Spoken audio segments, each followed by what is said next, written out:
नमस्कार, राष्ट्रपोस्ट से मैं पवन केसवानी। छत्तीसगढ़ के कांग्रेस विधायक देवेंद्र यादव की मुसीबतें कम होने का नाम नहीं ले रही है। वो अलग बात है कि वो कैमरे के सामने आकर कहते हैं कि मैं डरता नहीं हूं। लगातार नोटिसें मिल रही है। पहली नोटिस 7 जुलाई को, दूसरी नोटिस 9 जुलाई को और अब तीसरी नोटिस की बारी है। नोटिस का कारण भी स्पष्ट है। बलौदाबाजार जिले के कलेक्टर एसपी कार्यालय में 10 जून को हुई भयानक आगजनी और दंगा फसाद के बाद जो अराजक माहौल निर्मित हुआ, उसके लिए देवेंद्र यादव को कहीं न कहीं दोषी बताया जा रहा है। दोषी बताने वाले कोई और नहीं बल्कि छत्तीसगढ़ शासन के मंत्री दयालदास बघेल, मंत्री टंकराम वर्मा और मंत्री श्याम बिहारी जायसवाल है, जिन्होंने 11 जून की प्रेस कॉन्फ्रेंस के माध्यम से सीधे तौर पर देवेंद्र यादव का नाम लेकर कुछ सबूत पेश किए थे। पुलिस का नोटिस मिलने के बाद घबराए देवेंद्र यादव पहले तो बहाना करते रहे कि मैं दिल्ली में हूं, लौटकर अपना पक्ष रखूंगा। लेकिन जैसे ही 9 जुलाई को दूसरा नोटिस मिला, देवेंद्र यादव उसके सहयोगियों ने पैंतरा बदला, डीजी के पास पहुंच गए। एक फोटो सेशन हुआ। इस फोटो में आप साफ तौर पर देख सकते हैं भूपेश बघेल विरोधी गुट के कांग्रेस नेता आपको नजर आ रहे होंगे, जिसमें पूर्व विधायक धनेन्द्र साहू, सत्यनारायण शर्मा, राज्यसभा सांसद फूलो देवी नेताम और खुद विधायक देवेंद्र यादव के अलावा राजेंद्र तिवारी, शैलेश नितिन त्रिवेदी, हरिद्वाल, आकाश शर्मा, हितेंद्र ठाकुर, सद्दाम सोलंकी वहां मौजूद थे। छत्तीसगढ़ के सियासी गलियारों में ये चर्चा आम है कि देवेंद्र यादव को पार्टी आला कमान ने पूरे छत्तीसगढ़ का भ्रमण करने का आदेश दिया है। वो प्रदेश कांग्रेस के नए कार्यकारी अध्यक्ष बनाए जा सकते हैं। ऐसी सुबुहाट के कारण भूपेश बघेल खासे परेशान बताए जा रहे हैं। पुराने मुख्यमंत्री भूपेश बघेल ने कभी देवेंद्र यादव को खूब संरक्षण दिया था। जैसा कि राजनीति के बारे में कहा जाता है, यहाँ ना तो कोई दोस्त होता है, न तो कोई दुश्मन, सब अवसर की माया है।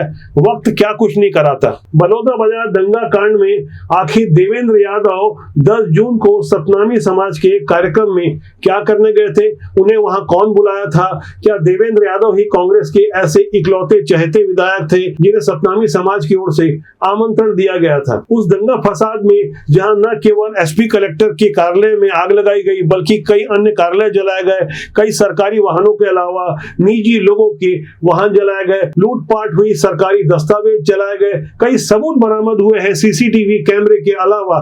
कई आई विटनेस हैं कि किस तरह से वहां पेट्रोल बम और दूसरे असलाह का इस्तेमाल जब हुआ, उसके थोड़ी ही देर पहले देवेंद्र यादव मौके से रहस्यमय तरीके से गायब हो गए थे। लंबी पड़ताल के बाद पुलिस ने करीब 159 लोगों को गिरफ्तार किया है। सैकड़ों लोगों की तलाश जारी है। क्योंकि देवेंद्र यादव एक जिम्मेदार विधायक हैं, इसलिए पुलिस ने कड़ियों से कड़ियों को जोड़ा और करीब 1 महीने बाद जब देवेंद्र यादव को पूछताछ के लिए नोटिस देकर बुलाया तो वो नहीं गए। उन्हें डर है कि पुलिस उन्हें गिरफ्तार कर सकती है। उस नोटिस के बारे में देवेंद्र यादव पत्रकारों से साफ तौर पर झूठ बोल गए। वो पत्रकारों को बता रहे थे कि मुझे क्यों बुलाया गया है मुझे नहीं पता। लेकिन अब इस नोटिस में साफ तौर पर देख सकते हैं, जिसमें साफ तौर पर लिखा हुआ है कि दशहरा मैदान में दिए गए भाषण के बारे में उनसे जानकारी लेनी है, जिसके बाद वहां दंगा फसाद हुआ था। उच्च न्यायालय से हमने आग्रह किया है कि इस पूरे प्रकरण को वो अपने कंसिडरेशन में रखे और मेरे जो मुझे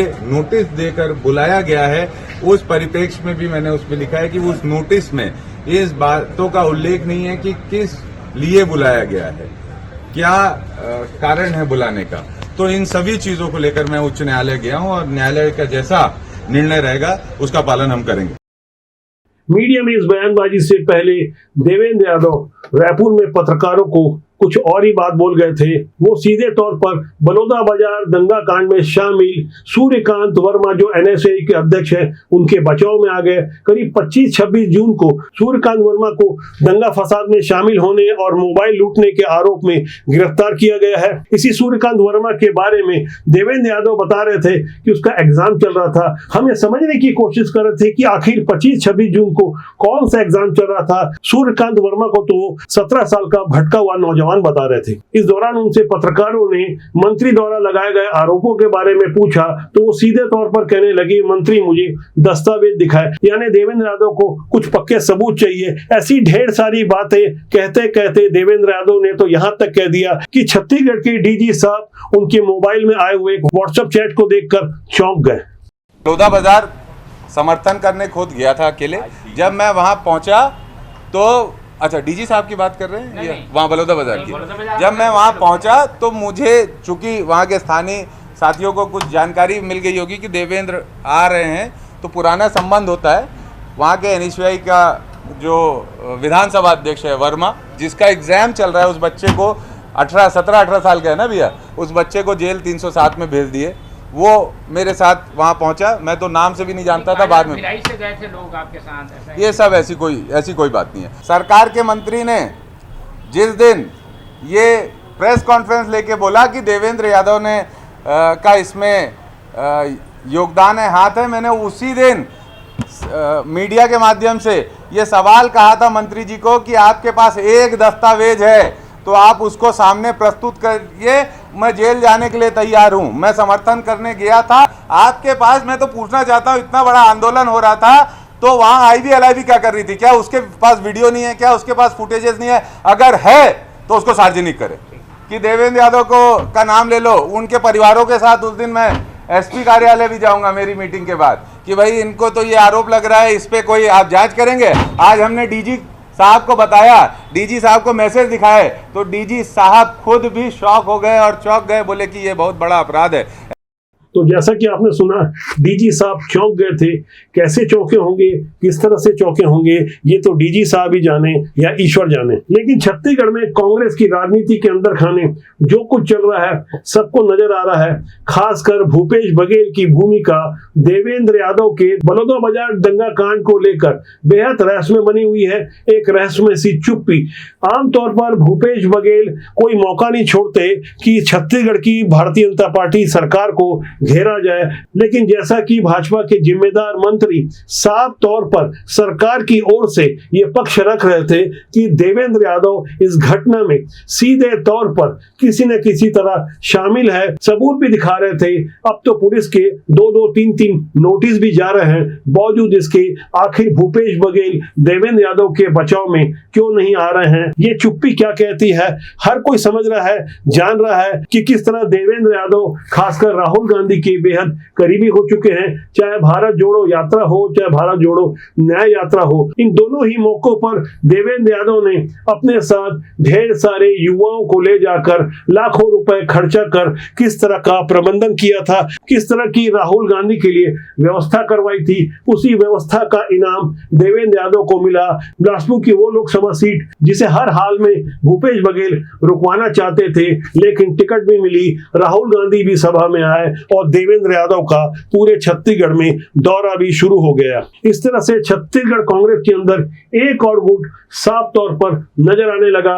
इस गुट का एक अलग परिदृश्य आने वाली 24 जुलाई को देखने को मिल सकता है, जब छत्तीसगढ़ में 22 से 26 जुलाई को विधानसभा के सत्र होंगे। उस दिन कांग्रेस की ओर से विधानसभा घेराव का कार्यक्रम रखा गया है। मुद्दा बलौदाबाजार से जुड़ा है। इससे पहले 18 जून को कांग्रेस ने प्रदेश भर में जिला मुख्यालयों के बाहर धरना प्रदर्शन का कार्यक्रम भी किया था, लेकिन अब हालात बदले हुए हैं। देवेंद्र यादव को बार बार पुलिस की ओर से नोटिस मिल रही है। देवेंद्र यादव पुलिस का सामना नहीं कर पा रहे हैं। उनकी आशंका और अनजाने से डर के बावजूद भूपेश बघेल उनके साथ कहीं नजर नहीं आ रहे हैं। वैसे छत्तीसगढ़ में कांग्रेस विपक्ष के रूप में अभी प्रैक्टिस ही कर रही है, क्योंकि हाल में ही लोकसभा के चुनाव संपन्न हुए हैं। 5 साल की सत्ता के दौरान जिस तरह से भूपेश बघेल ने शासन किया और उस शासन में हुए तमाम तरह के घपले घोटालों की आंच विधानसभा और लोकसभा चुनाव में भी साफ तौर पर अंजाम के रूप में पड़ती हुई नजर आई। ऐसे हालात में हर दिन जो नई तरह की पॉलिटिक्स हो रही है, विपक्ष की अपनी एक जिम्मेदारी होती है कि वो जनता की आवाज को मजबूती से रखे, ईमानदारी से सत्ता पक्ष को अवगत कराए, जिम्मेदारियों का एहसास कराए, लेकिन गुटबाजी के कारण ऐसा होता नजर नहीं आ रहा। दरअसल ऐसे बदले बदले हालात के लिए दिल्ली की अहम भूमिका है। कांग्रेस की छत्तीसगढ़ में जो राजनीति संचालित होती है, उसके लिए पार्टी आला कमान की मंजूरी बहुत जरूरी होती है। फिलहाल भूपेश बघेल की स्थिति पहले जैसी नहीं रही। खासकर लोकसभा चुनाव में पराजित होने के बाद बड़े मायूस से नजर आने वाले भूपेश बघेल को साफ तौर पर छत्तीसगढ़ में अपनी जड़ें कमजोर होती नजर आ रही है। ऐसे माहौल के लिए लोकसभा चुनाव के परिणाम भी कसूरवार हैं। छत्तीसगढ़ में एक बार फिर कांग्रेस को 11 में से सिर्फ 1 सीट मिली और पूरे देश भर में कांग्रेस को कुल जमा 99 सीटें मिली। इससे कांग्रेस काफी खुश है। पिछले 2 चुनाव में जहां कांग्रेस को नेता विपक्ष के लायक भी सीट नहीं मिल सकी थी, इस बार राहुल गांधी नेता प्रतिपक्ष बने और जिस तरह से उन्होंने हिंदुओं को हिंसक वाला बयान दिया, हालांकि बाद में उस बयान में उन्होंने कुछ रिपेयरिंग की कोशिश की, तो एक बार पूरे देश का ध्यान फिर कांग्रेस के उस हिडन एजेंडे पर चला गया जिसे 1986 में राजीव गांधी ने हवा दी थी। शाहबानो का प्रकरण था, तब 84 की बंपर जीत के साथ राजीव गांधी प्रधानमंत्री थे। शाहबानो इंदौर की रहने वाली करीब 88-90 साल की एक बुजुर्ग महिला थी जो अपने पति से गुजारा भत्ता चाहती थी। सुप्रीम कोर्ट ने शाहबानो के पक्ष में फैसला क्या सुनाया, देश भर के मुल्ला मौलवी इकट्ठा हो गए।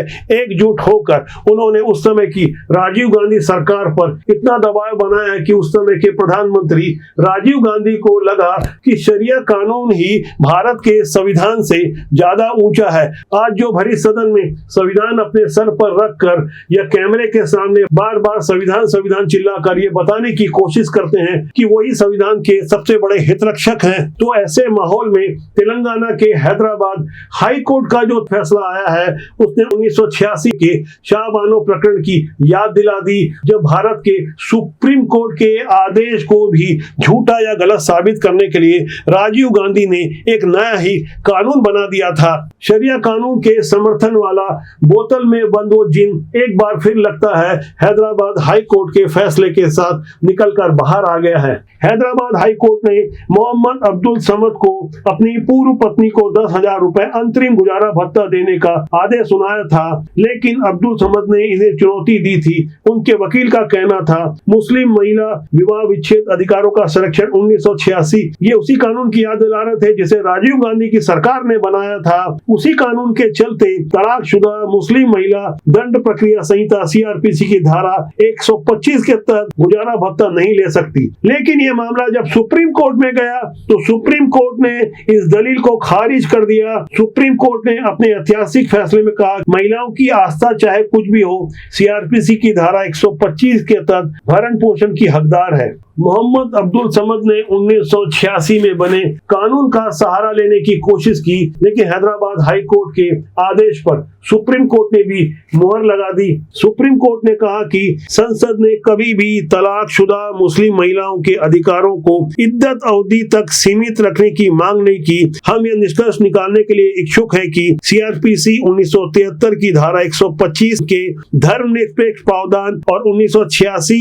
अधिनियम की धारा 3 व्यक्तिगत कानून प्रावधान दोनों के तहत सुनिश्चित रखरखाव के समान अधिकार समांतर रूप से मौजूद हैं। सुप्रीम कोर्ट के इस ऐतिहासिक फैसले के विरुद्ध बहुत जल्दी हो सकता है कि मुल्ला मौलवी एक बार फिर से एकजुट हो जाएं, जैसा कि 1985 में शाहबानो के विरुद्ध एकजुटता दिखाई थी। तब कांग्रेस ने भारतीय संविधान के विरुद्ध जाकर सुप्रीम कोर्ट के आदेश के विरुद्ध जाकर एक अलग ही कानून बना लिया था। वैसे देश भर में देश की कई अदालतों के सामने शरिया कानून और भारतीय संविधान के बीच टकराव की स्थिति देखने को मिली। कई बार सिस्टम शरिया कानून के आगे झुकता हुआ भी नजर आया, लेकिन इस बार सुप्रीम कोर्ट ने जो फैसला दिया है वो कई मायनों में ऐतिहासिक होगा। इसे नजीर बनाकर समान नागरिक संहिता के कानून की आवाज को और बुलंदी मिलेगी।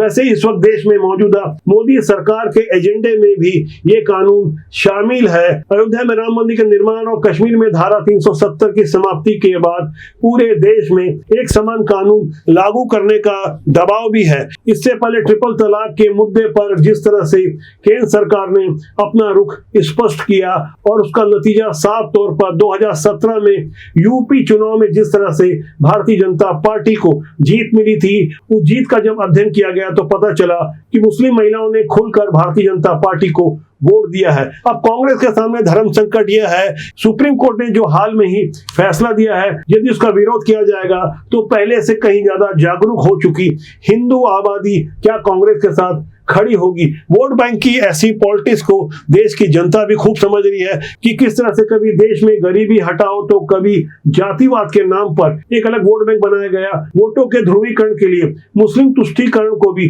अब जनता खूब समझ रही है। खुलकर लोग अपनी बातें खास तौर पर सोशल मीडिया में प्रकट करते हैं। ऐसे बदले हुए हालात में देश का जागरूक युवा राजनीति में आना चाहता है, जिससे देश और समाज की सेवा हो सके। हमारा मानना है कि राजनीति बुरी नहीं होती, उसमें काम करने लोग अच्छे या बुरे होते हैं, इसलिए अच्छे लोगों को राजनीति में आना चाहिए, जिससे स्वर्णिम और मजबूत भारत का सपना साकार हो सके। तो आज के लिए इतना ही। मेरा आपसे आग्रह है कि चैनल को देखें, लाइक करें, शेयर करें, सब्सक्राइब करें। बहुत जल्दी आपसे फिर मुलाकात होगी। नमस्कार।